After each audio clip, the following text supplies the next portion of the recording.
Hello and welcome to a new episode of Ramblers Rising. I'm your host, Richard. And I'm your other host, Aaron, and we're your guides to the many emotional gut punches of Pierce Brown's book series, Red Rising. Today, we're going to be going over chapters 34 through 36 of Red Rising. Damn straight. Just one thing two things really we want to talk about before we get going is we just want to talk about how to get in contact with us. We figured putting it at the start is just a lot easier, a little better to give us a shout out. First of which though is our email, which is radioactive at thelorehounds.com. We have a channel set up for Radioactive Ramblings in the Lorehounds Discord server. You could send us a message, chat about the show, whatever. We also have our contact form, or you could leave us a voicemail at thelorehounds.com. And we do now have a Blue Sky account, which is Radioactive141. And we'd also appreciate a rating on Apple Podcasts, Spotify, Audible, wherever else you might listen to us. It just helps other listeners like yourselves find us. Yeah, and if you're a fan of our Red Rising content, consider supporting us on Patreon at patreon.com/radioactive ramblings for as little as $2 a month. And for that, you're going to get early and ad-free podcasts, including some exclusive content. So we're going to have some new Fallout lore episodes dropping. A few of the higher tiers also have 1 month early Studio Ghibli movie releases, and that's going to be starting this month. If you want to support us, go check that out. All of that information about our Patreon and how to get a hold of us is going to be in the show notes. Richard, how are you doing today? I am doing so fantastic. How are you doing? I'm doing good by the grace of our good friend and co host Chase. I have a new mic today. So Yes, and it hopefully, sounds good.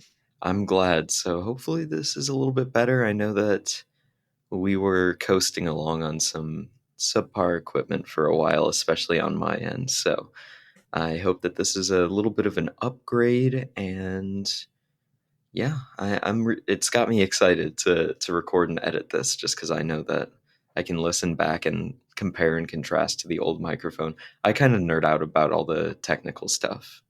Oh, I think it's sick as hell. It's just that I'm not as good as handling that side of things. I completely taught myself for this podcast. I knew nothing about audio editing or what software to use or microphone. I was Damn. truly like in the dark when we started this whole experience. Well, that's awesome. I think we've got a good split up of the work now. Me and Chase were talking about it earlier, like how me and him write almost all the outlines. You add your stuff, Yeah, and that way you don't have to do all of the outlining and the editing and posting and this and that and all the other shit that goes into it. It's a lot yeah. more separated. I think that we're in a good place with our distribution of work, and I'm also trying to be a little bit more active both in Discord and on our Blue Sky. I've been doing a little bit more over there, trying to engage a bit with the community and with the different shows that we're watching. So I know that Yeah, you've also been posting about Red Rising on our Blue Sky as well. So we're I've been a really bit trying more to keep active going. too. In Yeah. the book thread, I be talking. I'm Yes. so pissed though. I got one thing I only reason my day's not going perfect. Open TikTok yesterday. 4 words managed to spoil the new Brandon Sanderson book, like completely. So I'm fucking pissed. Yeah, I would be pissed too. Which I actually just bought the Mistborn trilogy. Richard, you know this, but Oh, I know you bought the Miss Four trilogy. I'm so hyped. I love. never read a Brandon Sanderson book before. But I'm excited. I'm looking forward to Mistborn, The Well of Ascension, and The Hero of Ages. Ah, God, the Hero of Ages. What a book. I We mean, might have all of them are so good. Yeah, we might have to talk about these books at some point, but that I feel is a post Red Rising endeavor. See, I'll talk about the books. The problem is, I will talk about the greater Cosmere lore too, which would be like Mistborn secret history territory, which I can lend you. I got my book finally. It's here. Me and Chase yesterday were having a chat over a couple cups of tea, and we were talking about the possibility of doing a once a month podcast on the Patreon where the three of us get together and we just talk about random things, whatever we're playing, whatever we're watching, reading, just what's going on in our lives generally. And that would be just content that doesn't quite make the cut of needing a full podcast. We could just do a little bit more of a casual talking about what we're Yeah, just involved kind of with some right now. rambling. Yes, exactly. Yeah, I'm down. We should take a quick minute to talk a little bit about what else we have going on Radioactive Ramblings right now, because there's a lot going on. We've got our coverage of Arcane season 2 coming to a little wrap up probably this weekend. Yeah. We've got, of course, our Red Rising series going. We've got the Studio Ghibli movies. And we've got Secret Level. What's next? Oh, what's next for Studio Ghibli is Spirited Away. Nice. I couldn't remember if we were doing Spirited Away or Princess Mononoke. We're gonna Princess Mononoke will be our first like Patreon early release, Yes. right? Which, yeah, exactly. So if you are not subscribed to our Patreon, yeah, we're still going to be on the same release schedule. So you're still going to get this month's Studio Ghibli podcast on time, and you're going to get next month's on time. It's just that if you are subscribed to the Patreon, you're going to get Princess Mononoke a month early, and you're going to be getting all of the other ones a month early as well. So at the time we release Spirited Away, if you are a Patreon subscriber, you will also have access to listen to the Princess Mononoke podcast. So you'll be a little bit ahead of everyone else. Yeah, and it'll be, of course, ad free since it's on our Patreon. Yes, everything on there is ad free. We're trying to do early releases for everything, which will be this podcast as well. This is going to come out at the very least, it'll be a few hours earlier than everything else. We're going to try and do about a day early, but it may end up being a few hours just depending on what our editing schedule looks like. And you said we're going to be covering Secret Level, which from the first batch of episodes that dropped yesterday, today is Wednesday, December 11th. As of us recording this, Secret Level came out on Amazon yesterday, and it's a series about all of these different game franchises and their sort of individual stories being told. Richard, which Yeah. ones are you interested in talking about? So I I'm interested. I think the show as a whole is an interesting concept, of course. From what's out right now, we're only halfway through, of course, but so I'm interested in the D&D episode. I love D&D. I think that it's such a fun game to play. It was great. I I think we're on remember. the same page with that one. Oh yeah, I think we had a great time running our campaign when we were able to. I wish it didn't fall apart with the planning. That was the one and only time I've played D&D. Don't worry, we'll get there though. We'll Yeah. get another one going. Um, so there's the D&D one. There's a Pac-Man one that's like it actually looks kind of cool. I don't know. It's an interesting vibe, and I feel like everyone fucks with Pac-Man on some level at least, some secret level. Some might say. I'm Wow. sorry. Wow. I'm sorry. Warhammer 40K. There's an episode of that, and I'm really hyped for. Honestly, I'm excited for the Sifu episode, and I think there's one other one that I'm not remembering that was in the first Armored Core. batch. There's Armored Core. yes. Yes. Yeah, the three that I saw that I really wanted to talk about were, like you said, D&D, of course. That one is probably going to be like one of the most popular ones. Warhammer 40K and Armored Core. Now, I don't know anything about Warhammer 40K or Armored Core. I'm like completely. I don't know the lore. I haven't played the games, but Yeah. I just know that they're cool franchises. I don't know like all of the lore behind 40K obviously because there's just so much, but I know like the basics of it, and it's a follow up to Space Marine 2's campaign. So I actually know about the character because I played the first one and the second one, so I could actually like give background information. Chase has beat Armored Core multiple times from what I remember, so he can help us through on that one. Yeah, he did tell me that that was one he definitely wanted to talk about. And we're also having a little bit of a debate over whether how we want to split that up, because it does feel weird to cover those different franchises all in one episode. So we might have to split it up into maybe some mini Yeah, like podcasts. some short episodes because they're. I mean, each episode of the show is it's made by the creators of Love, Death, and Robots, so it's like 10 to 20 minute episodes.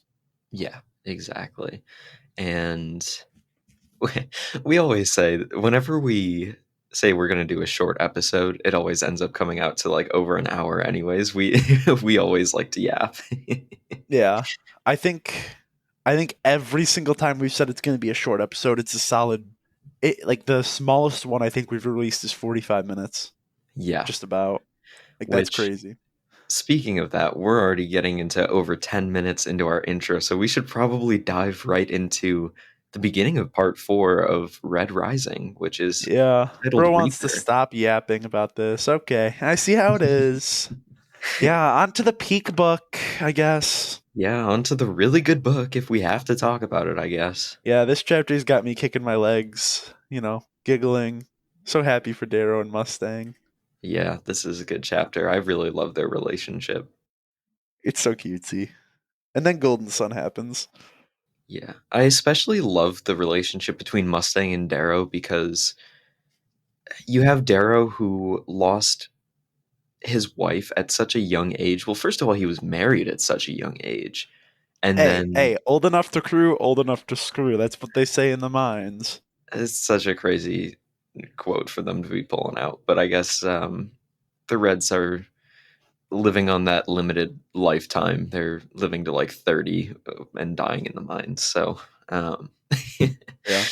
but yeah, he was married so young and then he loses his wife so young. And so for him to find a second love in such a short amount of time in his life, it's an interesting story. And I think that it's good for his character that he's able to keep the memory of Ao and also move on.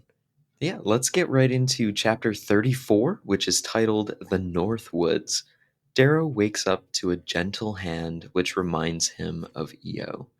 He's kind of spiraling, thinking that he's in the Vale, stewing in his hatred of Cassius and Nero, reminding himself that Io is dead. So he's really kind of both crashing out and hallucinating. He's just kind of he's going through it. Yeah, he's really losing it. That's why I said like he's fucking spiraling. His internal monologue here is just really panicked. I don't know how else to explain it. To be fair, he is like bleeding out or was Yeah, bleeding out he did because he get got stabbed stabbed. in the chest, but he's going in and out of sleep for like 4 weeks in this like hallucinating state. It's kind of crazy. Okay. I think it's kind of stupid that the medbots wouldn't have come for him. Well, there's a reason for that, isn't there? Because Well, a certain perhaps there is. someone wants Darrow not only wants his son to win, but wants Darrow to lose because Darrow has proven himself to actually be a rival to the Jackal. Going in and out of consciousness for 4 weeks, that's kind of crazy. Yeah, the only thing. Well, I mean, really, he's like mostly healed at this point, but I like to think of it as my, I think headcanon is the right term for this. My headcanon for this is that Mustang humming Eo's song is what wakes him up. He doesn't just happen to wake up to that. I understand plot devices and all that, blah, blah, blah, blah, blah. But I think that's why he woke up, I'm because it was adopting something that headcanon. familiar. Damn straight. I like that. I like that a lot. I think that that's a good theory to have. And you know what? That's exactly what happened. Now, Pierce Brown, you want to write in and confirm that that's what's going on? Yeah, We please welcome do. your feedback. In the 4 weeks that he's been asleep, in and out of consciousness, it's become winter, and Cassius became the primus of House Mars. And House Mars is embroiled in a brutal war with House Jupiter, the two being the main factions in the north, as the Jackal has pretty much total control over the south at this point, I would say. Yeah, oh my god, he's so fucking menacing. I love the Jackal. Like, I hate him, because he's a villain. I know I've said it a million times, but I love well written villains, and he is one of them.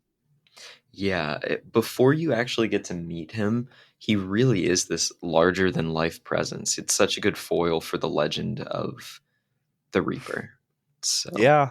And when you do meet him, he's scary. Like you really do understand why he's got this like legendary status. yeah, you really do. You get a good idea of why he's got such a legacy and reputation for brutality.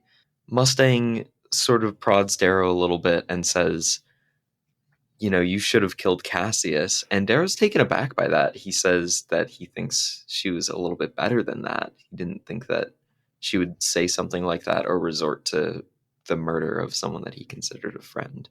And she Yeah. explains that why he was betrayed in the first place, which is because he ruled through fear and expected the whole hierarchy of the Institute and of House Mars to just protect him. Yeah, he kind of thought that his position as like the leader just meant, oh, he's gonna be fucking fine. And well, at least that's how she sees it. And he really kind of did. I mean, he kept Antonia in the fold, and we knew Antonia was out for him. She's evil. We don't like Antonia on this Yeah. podcast. No, we do not like Antonia on this podcast. Antonia, Nero Augustus, they're top two ops in the house right now. Yeah, and of course the Jackal. The Jackal is always going to be an op. The Jackal is always an op for sure. But Yeah, this chapter has a really big moment for Darrow. He realizes he's got to be better than other golds if he wants to realize Eo's dream and sort of rule as Mustang did. He feels that he needs to do better. And I think that Mustang's conversation with him, his near death experience, he realizes that there needs to be more to him if he wants to be special and do something incredible. He can't just be like all of the other golds. yeah. Darrow, as the kids say, locks in this chapter. Lock the fuck in. Mustang starts to teach him like how he needs to think of it, and that working with the slaves as equals is a better it's a better strategy than treating them like slaves, like he was doing. And that's how she ruled. And he as he's being taught like how she wants to do things, he realizes like, holy shit, that's what Io wanted. Yeah. You have this whole idea of the class war coming and these lower classes of people who are basically enslaved to the golds. Those are the ones who Darrow wants to break free of their chains. And all the while, Darrow was participating in this sort of microcosm of that slavery situation. And he realizes that, oh shit, I have been doing exactly what I wanted to stop. I need to look about this a different way. Yeah, and I think that's another thing that deepens their relationship is how close she is to why he's doing this. I mean, and of course, we don't know yet, but like given her upbringing and everything, she I mean, just being a gold, we'll go with because we don't want to get too far into what how she was brought up, but like being a gold, they're taught to discriminate against the colors, and she doesn't fuck with that. Yeah, I mean, when from such a young age you're indoctrinated to think that way, and still you grow into an adult who can have the compassion and the critical thinking to sort of break free from that and realize where you went wrong and that there's a better way of doing things. I think that when you can come to that realization, it really showcases what a good person Mustang is and that she is a genuinely kind hearted and a good person who wants to do the right thing. Yeah, bottom line, Mustang is not a horse. She's a goat. Wow. The goat. I know, that was poetic. That was pure poetry. I feel like you should submit that one, get an award maybe. Yeah, I know, right? Yeah. So now we're done with like the fun stuff. Gets worse. Darrow goes out hunting, and on his way back, there's some human tracks leading back to him and Mustang's home, and they are not his or hers. They kind of like swing along the tree branches to like not leave tracks as much, or like jump from tree to tree so that they again don't leave tracks. It's a weird way of doing it, but I fuck with it. A little homage to Tarzan. Yeah, sure. Darrow spots though that their home is now occupied, which their home, that's so cute. I love that. Is now occupied by oath breakers who are slaves who have abandoned their masters. And Darrow sees them. They got Mustang tied up. She's just in her undergarments. Like they're not great people. Darrow beats the absolute ever loving shit out of them, and he stops when he locks eyes with Mustang, and he makes sure she's okay. And they leave their bodies in the snow. This is where the chapter gets really happy and awesome and nice again. Yes. Before we get into that, though, Richard, why do you think Mustang decided to save Darrow? You know, there's a few good answers in my opinion, but I think my foremost one is simply that she has some sort of like feelings for him already, because we have those scenes. We've had a couple scenes with the two of them where they're really like they're flirty, you know, they're goofy, they're silly, but he also let her live the one time. Yeah, And I think that so it's kind of both, because like there's the repayment side of it, but they also shack up pretty damn quick. they do. I'm in the same camp as you. I think that it is a combination. I think it's mostly her feelings for him, Yeah. because they do have that pre-established sort of connection with each other, and I think to a definitely lesser degree, it is a little bit about reciprocating when he sort of left her alone. Yeah, even though he could have, got her out, but he didn't want Vixis to do things. Yeah, exactly. And this is where their relationship really starts to blossom a little bit. Darrow and Mustang, they go to sleep and they cuddle, and she tells him that she can't remember the words to EO's song, so he actually sings it to her. For all my audiobook listeners out there, this shit was weird because I love the guy who narrates. He's great. Tim Gerard Reynolds is goaded. But why does he sing? Man, I didn't need to hear it. It was not great. Yeah. This is one part of their relationship that I always find a little bit strange, and this could just be me, but the way that EO feels like such a large part of Darrow and Mustang's relationship, I don't know why, but it rubs me a little bit the wrong way. It like feels a little bit strange in my mind. I used to feel that way, but it develops. You Yeah. got to give it some time. It's a lot more developed in the second trilogy, obviously, because now they've been together for fucking forever. It's interesting. After he sings her the song, they fall asleep together, and he comes to the realization that she's really sick and to the point where she'll probably die soon. So he resolves that he has to go and find some meds for her, which is not an easy thing to come by in the Institute. No, not at all. He'd have to get it from like a proctor or something, right? Yeah, either a proctor or would have to steal it from some other group that already got it from their proctor. So it's going to be either a really difficult job of convincing a proctor to give him medication, or it's going to be a really difficult job of having to go and steal it from someone else. Yeah, Darrow heads out the next morning wearing his new white wolf cloak because he's drippy, and also symbolism, of course, going from like his black cloak to a white one. Obviously, that's like the representation that he's changing and he's becoming more pure, but it's also just insane drip. Yeah, you've also got the whole idea of rebirth because he has that near death experience and he comes out changed on the other side. So the transition from the black cloak to the white cloak is very much a symbol for rebirth or renewal. It's very Gandalf esque, in my Yeah, opinion. it is. It That's really, like the one thing that I always think of when I'm thinking about this part of the book. I agree. I hadn't thought of it like that, but it is kind of, he comes back with a renewed purpose and a little bit more assertiveness in completing his goals the same way that Gandalf does when he comes back as the White. So that's a really good connection.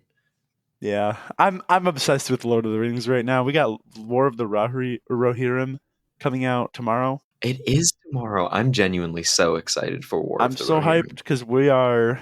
I don't know if we talked about it on the podcast, but I know you and I have talked about we're gonna hunker down. You, me, and Dante. We're gonna watch all the Lord of the Rings movies, and then we're gonna watch War of the Rohirrim, and it's gonna be peak. Yes, I'm quite excited for that. Yeah, maybe we could make do like our food, make a bunch of food then, like the miso soup, and I'll make Ooh. Yeah, some that would be shit. sick. That would be really sick. Yeah, but yeah, going on because we don't want can't nerd out too much about Lord of the Rings, even though I'd love to. I think that the Lorehounds are going to be doing some more of the Rohirrim coverage, so stay tuned to them. They always cover Lord of the Rings stuff, so go check out Yeah. their podcast. Just a quick little shout out there since we're on the topic of War of the Rohirrim. Richard, do you want to take us into our next point? Oh yeah. So Darrow heads out with his white wolf cloak, blah blah blah blah blah, and he hears someone's blowing bubbles like gum bubbles, and it's fucking Fitchner. Fitchner is in the woods, invisible, but Darrow knows because he heard the bubble gum. So Fitchner uncloaks and stops floating, and he's just kind of there. I think Fitchner was chewing Nathan and Sons What underbrush are you gum What that are he you got off of saying to me TikTok right Shop. now? Do you think No, he shut bought up. the underbrush gum off of TikTok Shop and Shut that's up. what he's Shut up. Stop talking. No more rambling for you. So Darrow and him talk. We find out the Proctors gave the Jackal the HC recording of Julian's death, which we knew, but we didn't know like for sure. And he further explains that the rings that everyone wears actually have tech in them that allows them to track everything students do. But Darrow and Fitchner are in a jam field, which jam field's very important to remember. It's a wide circular field and it cuts off incoming and outgoing signals. Some of them can disable technology, but just the concept of jam fields are very important because they come up a lot. Yeah, it's really interesting. It reminds me a little bit of like an EMP blast or something. Yeah, I think it's cooler though because it doesn't like permanently disable electronics, just Yeah, temporarily. yeah, I really like that. Yeah. But Fitchner and the drafters of Mars, like Lorna Argos, they really want Darrow to live. They want to let the Jackal win. So Darrow and the Mars alumni will have better futures. And Darrow says that he only wants to take the Jackal down, baby, down. Yeah. He's getting vindictive. He wants the Jackal to suffer for what he's done. And we'll get there. Don't worry. Darrow will make him suffer several times in this trilogy. Poor Jackal. He's just a good guy at heart. Okay, shut your mouth. Darrow does also suffer at the hand of the Jackal a lot, just in this book, Yeah. and then it gets worse. It always gets worse for Darrow. Yeah, it like I think I've said before, I don't see him getting a happy ending in book 7. I want him to. Don't get me wrong. I need Darrow to have a happy ending, but I think he dies horribly. Yeah. I'm sure that he will. It doesn't feel like he's the type of character that's going to get to ride off into the sunset with Mustang and live happily ever after. So, I yeah. just the only thing I want is I want for the Vale of the Reds to actually be like the true afterlife in Red Rising, and I want him to meet all of his friends who died horribly, saying that they would meet him in the Vale, because that would be a great way to wrap it up for his character. It would be. It would be very fitting. It would be very poetic to end his character that way. But Yeah. for now, Darrow decides that he's going to destroy the other houses before he decides to go after the Jackal. So he's going to start off with Apollo, then Jupiter, and then finally, after all is said and done, the Jackal is finally going to go down. Yeah, and I love when Darrow really locks down and decides what he wants to do with his time, and this is a great plan. Does it work? Who knows? But it's a plan nonetheless. Yeah. Uh he kind of not bullies Fitchner, but for lack of a better word, he bullies Fitchner into giving him medicine because, he's Primus and he deserves a lot of stuff for capturing other standards and all this other shit. So Fitchner, a little reluctant, gives Darrow the medicine to save Mustang. And before he leaves, Fitchner also gives Darrow a box. And Aaron, what's inside that box? Well, inside the box is Darrow's Pegasus necklace and Eo's flower blossom inside. So not only did he get the medicine to save Mustang, but he has this reminder of his past life, and that kind of leads us to think, why does Fitchner even have this in the first place, right? I mean, interesting question. He says that friend. I don't remember the exact word. The book's like 5 feet away. It's really hard to reach. But he says something along the lines of like, "Yeah, this is from your friends that are watching," and I think that's interesting. So this gives us some sort of idea that Fitchner is in some way in communication with the Sons of Ares. Yeah, something like that. This also lets us know that Fitchner kind of a kind of a bro. Am I right? Like, I mean, kind of a bro, but also still kind of, you know, he's uh yeah. he's kind of an asshole still. I know he's an asshole, but Fitchner's a bro. You just don't get it. He's an asshole in the same way that Goblin is an asshole. They're kind of like endearing in their Yeah. assholery. I love when Fitchner calls people boyo. It's so silly. Reminds me of the skeleton from what's that game with Zagreus? Hades. Oh my god, Hades. Holy shit. I was gonna say what the, yeah. Fitchner says it differently though. I know. I'm an audiobook listener, alright? Yeah, you really love to flex that Audible subscription, don't you? I do. I've read like oh my god, I've read like almost a full month on Audible now. I was checking my hours the other day. It's bad. That's awesome, though. Yeah. But that's the end of chapter 34, and we can move right into chapter 35, Oathbreakers, Yeah. where it kind of starts off with Mustang getting a little bit better now that she's got the medicine from Darrow and Fitchner. And there's this decision made that Darrow needs to run a rebellion made of followers, not slaves. So he cooks up this very intelligent Reaper plan, and Hell yeah. what happens then? Well, they run into some Oathbreakers. Holy shit! Sorry, I keep thinking Oathbringer, which is from Stormlight. It's the third book, and it's also a really cool sword called Oathbringer. I love Oathbringer, but Stormlight yap aside, uh, they run into some Oathbreakers, and they rebrand them to House Minerva. But then Mustang does something cool that we didn't even know was possible. She erases the slave brand, Yeah, and it's awesome. he kind of tells them like, "Hey, we're making a tribe of free people. We're all going to be equals." But then Mustang still kind of like affirms for him that it's going to be his army. Like he'll still be leading it, but they'll all have like equal say and rights, and no more Titus stuff will happen. Yeah, sort of a little bit more democratic or whatever, giving people an Yeah, opinion. which is I don't know if anyone remembers the prologue super well, but like the whole thing is that democracy in this world is bad and evil, blah blah blah, doesn't work. Yeah, shut up, Octavia Loon and Nero Augustus. Darrow's talking. Exactly.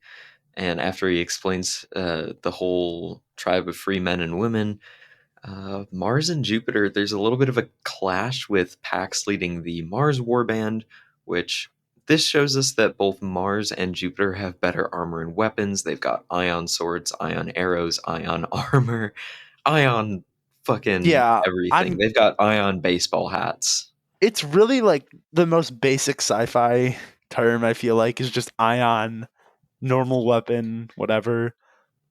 And I'm really glad that they don't really like it's less about ion stuff after this book. It's all about razors and pulse armor and pulse fists and star shells. Yeah. Yesterday I finished a replay of Subnautica, and all of the alien technology is just called like ion cube, ion Yeah. power cell, ion battery. So It's not like I don't know. I just hate everything's ion or quantum or whatever.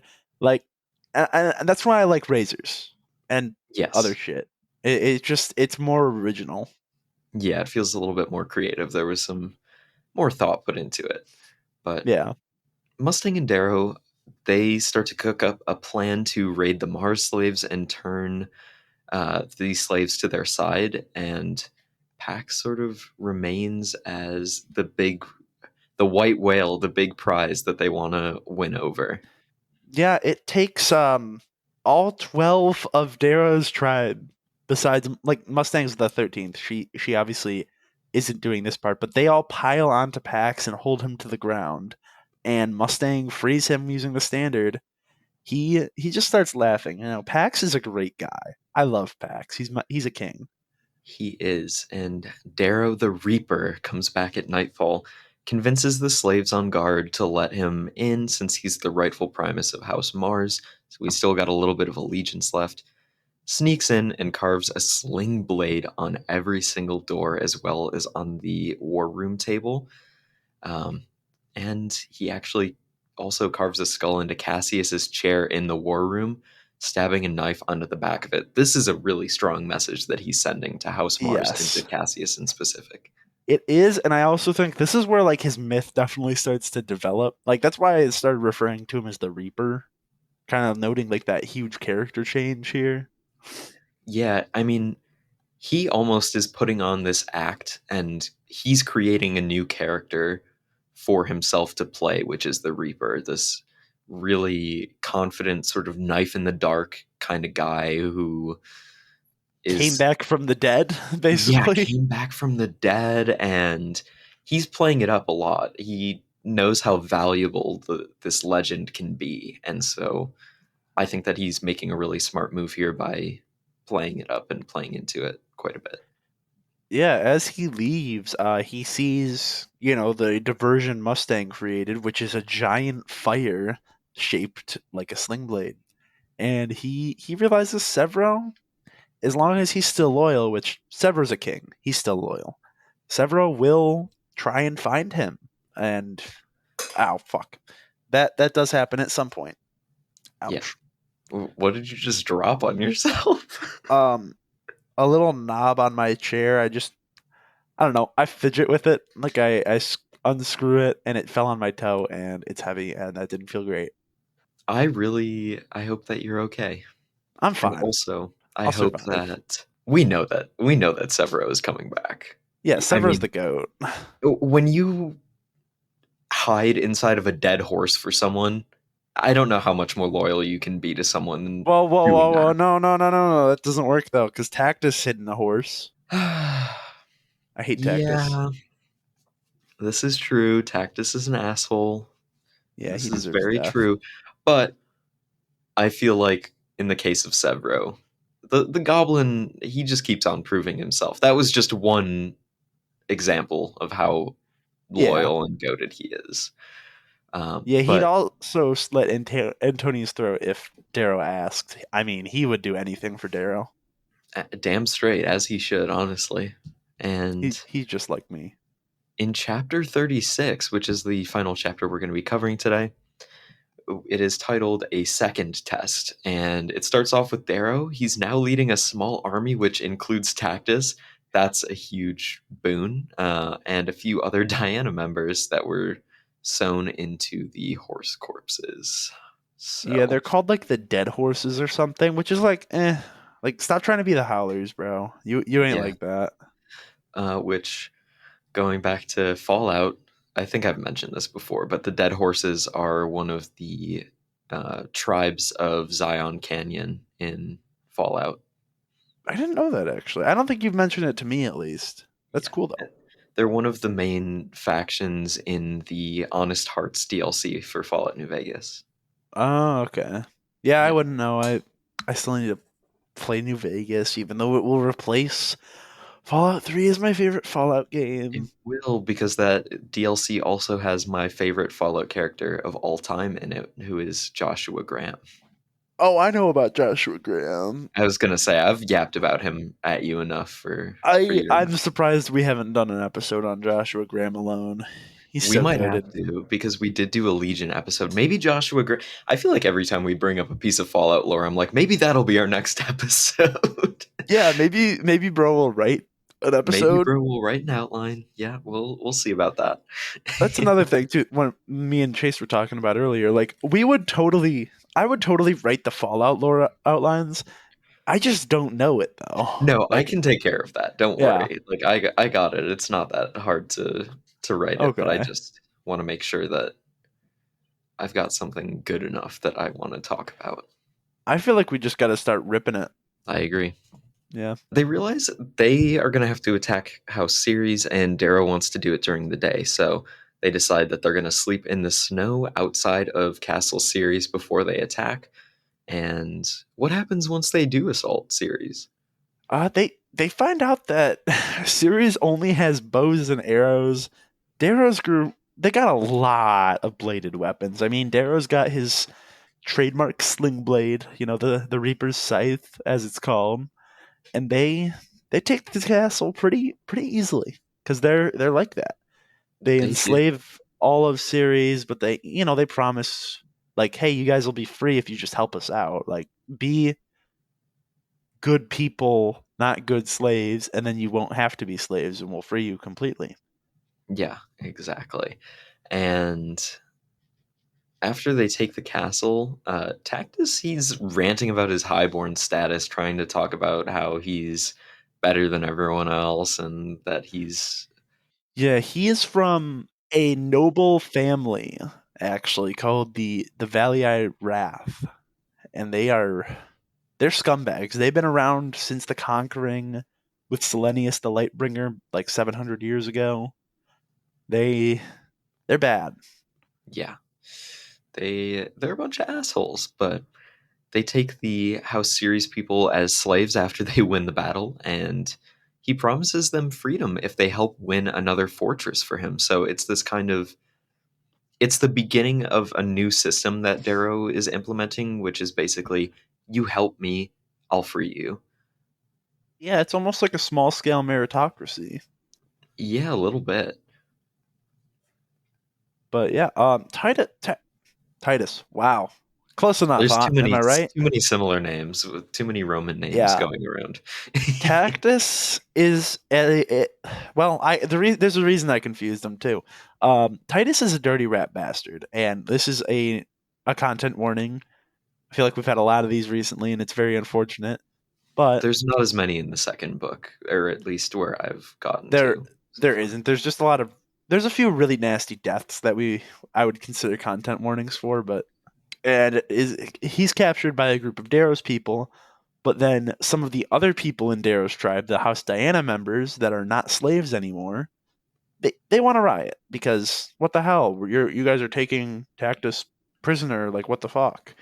And so yeah, they're mad. Yeah. And Darrow knows he needs to do something about it that'll get everyone to not kill each other. Aaron, what's he do? Well, we're gonna see if this was the right move or not, but Darrow he decides to whip Tactus as punishment, and he makes this announcement that he, as the leader, needs to take a share of the responsibility. So he has Pax whip the shit out of him too. And he has a really good quote here, which I'm gonna read off. You do not follow me because I am the strongest. Pax is. You do not follow me because I'm the brightest. Mustang is. You follow me because you do not know where you are going. I do. And that's the end of the Peak. quote. That is the end of the quote. That's really the end of the chapter too. But like, Darrow, what the fuck? That's crazy. Yeah, I mean, you have to really respect what he's trying to do here with making a public show of his responsibility for the group because he's right. Pax is the strongest, Mustang is the smartest. He needs to give them a justifiable and out in the open reason to support him and think of him as the true leader. Otherwise, it's all going to crumble out from beneath him. And I think that this was a smart move to make himself responsible partially for Tactus's actions. Yeah, and also like this, the wording of the speech isn't like you guys have to follow me and do what I say. It's more of like a, I don't know what the word, I don't want to use It's like, like he's trying to make himself out in like a fatherly way, but that's the closest I can think of to explain it quickly. yeah, almost a fatherly figure, and also he's trying to give his followers agency. They're not following him because he's the Primus of House Mars and they have to. It's not any reason. They're all following him because that's a conscious choice that they're making. And that's such a stark difference from every other group in the Institute right now, where they have to follow whoever is Primus. There might be some infighting, but it's pretty much all figured out at this point.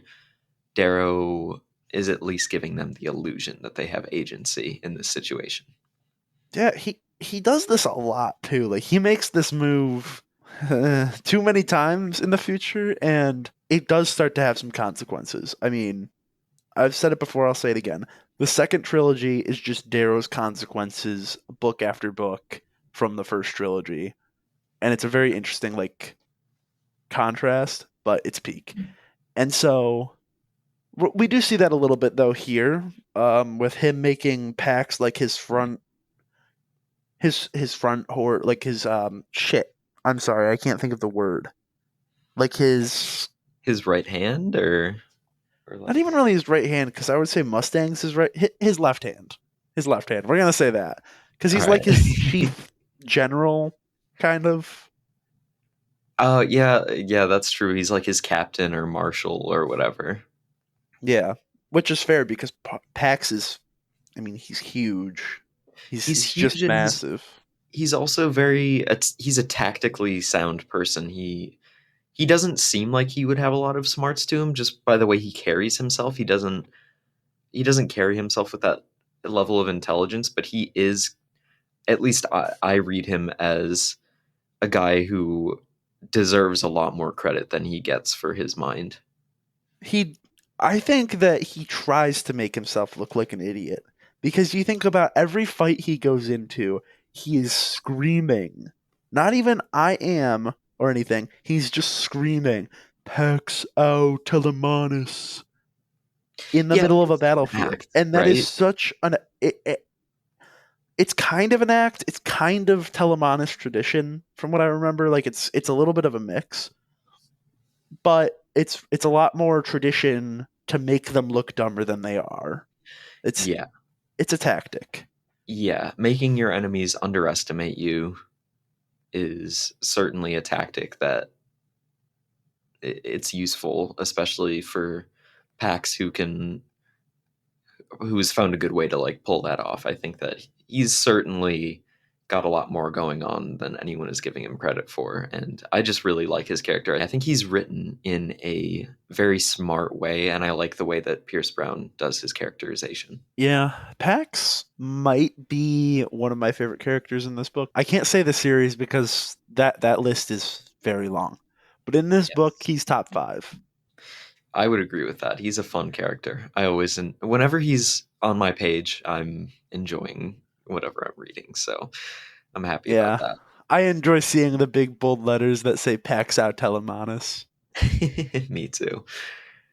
Before we wrap things up, Richard, at this point in the book, like, what do you like the Jackal as a villain, or did you like the Jackal as a villain the first time you read it? Whichever question you want to answer. Mind if I answer both? Because like I think I have a different position on it now, like knowing what I know, which I'm not gonna say what I know, but I'd Yeah, please answer take both. that position, I guess. So as I was reading it the first time, I think I don't know. I thought he was cool, obviously, because I thought he was a good like antithesis to the Reaper, like the whole persona. But obviously, he hadn't done anything yet. I thought that he would be doing stuff, and I could appreciate that he was gonna do some crazy shit. But I don't know. He was more of just like he felt like a force in the world, less of like an actual character at this point.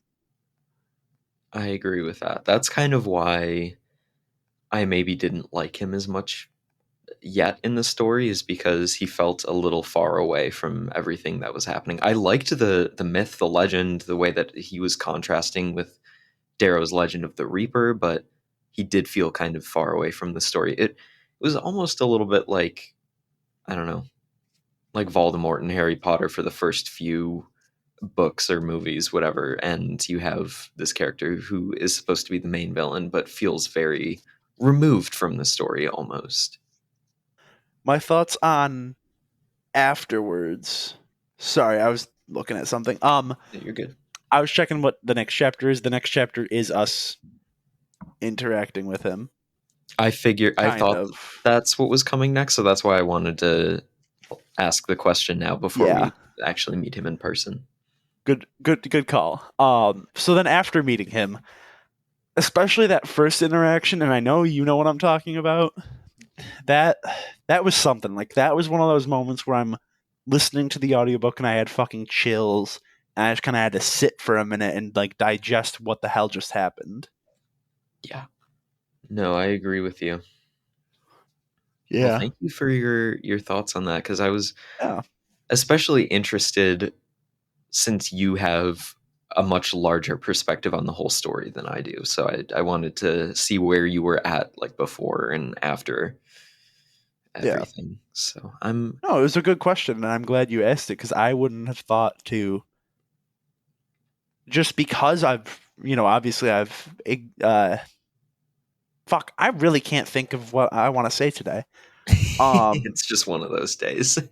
yeah, because it's been so long since I've like was introduced to this character. I just wouldn't have even thought of like to give that perspective, I guess, on him. So good Yeah. question, great question. I appreciate it.